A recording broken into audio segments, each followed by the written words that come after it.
നീതിന്യായ വ്യവസ്ഥയിൽ സുതാര്യത ഉറപ്പാക്കാനായി സ്വത്തുവിവരങ്ങൾ വെളിപ്പെടുത്താൻ സുപ്രീം കോടതി ജഡ്ജിമാർ സുപ്രീം കോടതി വെബ്സൈറ്റിൽ പ്രസിദ്ധീകരിക്കാൻ സുപ്രീം കോടതി ഫുൾ കോർട്ട് യോഗത്തിൽ തീരുമാനം.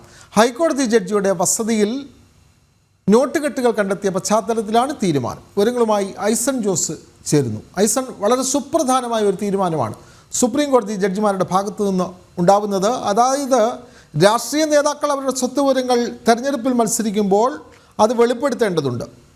ഇതേപോലെ തന്നെ നീതിന്യായ വ്യവസ്ഥയിൽ സുതാര്യത ഉറപ്പാക്കാനായി സുപ്രീം കോടതി ജഡ്ജിമാരും സ്വത്തുവിവരങ്ങൾ വെളിപ്പെടുത്താനുള്ള തീരുമാനമെടുത്തിരിക്കുന്നു. കൂടുതൽ വിവരങ്ങൾ.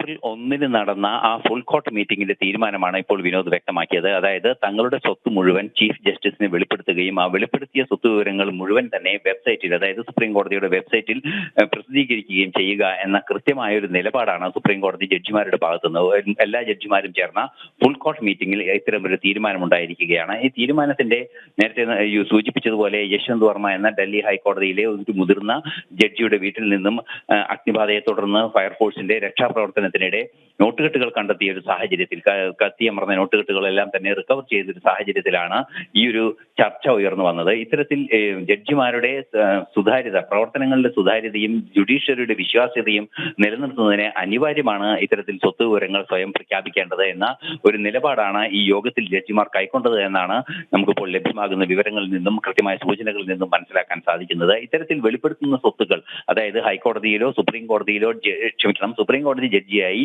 അധികാരത്തിലേറുന്ന ആ നിമിഷം സ്വന്തം സ്വത്തുക്കൾ ചീഫ് ജസ്റ്റിസിന് വെളിപ്പെടുത്തുകയും തുടർന്ന് അവർ റിട്ടയർ ചെയ്യുമ്പോൾ സ്വാഭാവികമായും ഇതിൽ എന്തെങ്കിലും വരവിൽ കവിഞ്ഞ സമ്പാദ്യമുണ്ടോ എന്ന് ജനങ്ങൾക്ക് തന്നെ വിലയിരുത്താവുന്ന വെബ്സൈറ്റിൽ ലഭ്യമാകുന്ന ഡാറ്റകളാക്കി മാറ്റുക എന്ന തുറന്ന പുസ്തകമാക്കുക തങ്ങളുടെ സമ്പാദ്യം എന്ന ഒരു നിലപാടാണ് ജഡ്ജിമാർ സ്വീകരിച്ചിരിക്കുന്നത്. തീർച്ചയായും യശ്വന്ത് വർമ്മയുടെ വിഷയത്തിലുണ്ടായ ആ ഒരു വിവാദം തന്നെയാണ് ഇത്തരമൊരു തീരുമാനത്തിലേക്ക് സുപ്രീം കോടതി ജഡ്ജിമാരെ കൊണ്ടെത്തിച്ചിരിക്കുന്നത്. അത് ഫുൾ കോർട്ട് മീറ്റിംഗിൽ തന്നെ ഈ ഒരു തീരുമാനം എടുക്കുകയും അത്തരം നടപടികളിലേക്ക് നീങ്ങുകയും ചെയ്തിരിക്കുന്നു എന്നതാണ് സുപ്രധാനമായ ഘടകം. തീർച്ചയായും ജുഡീഷ്യറിയുടെ സുതാര്യതയും അതുപോലെ തന്നെ വിശ്വസ്യതയും നിലനിർത്തേണ്ടത് അനിവാര്യമാണ് എന്ന ബോധ്യത്തിന്റെ അടിസ്ഥാനത്തിൽ തന്നെയാണ് സുപ്രീം കോടതി ജഡ്ജിമാർ ഈ തീരുമാനം എടുത്തിരിക്കുന്നത്. വിനോദ്, സുപ്രീം കോടതി ജഡ്ജിമാർ അവരുടെ സ്വത്തുവിവരങ്ങൾ വെബ്സൈറ്റിൽ പ്രസിദ്ധീകരിക്കും എന്നുള്ള വളരെ സുപ്രധാനമായ ഒരു തീരുമാനമാണ് പുറത്തുവരുന്നത്. വിവരങ്ങൾ നൽകുകയായിരുന്നു ന്യൂസ് ഡെസ്കിൽ നിന്നും ഐസൺ ജോസ്.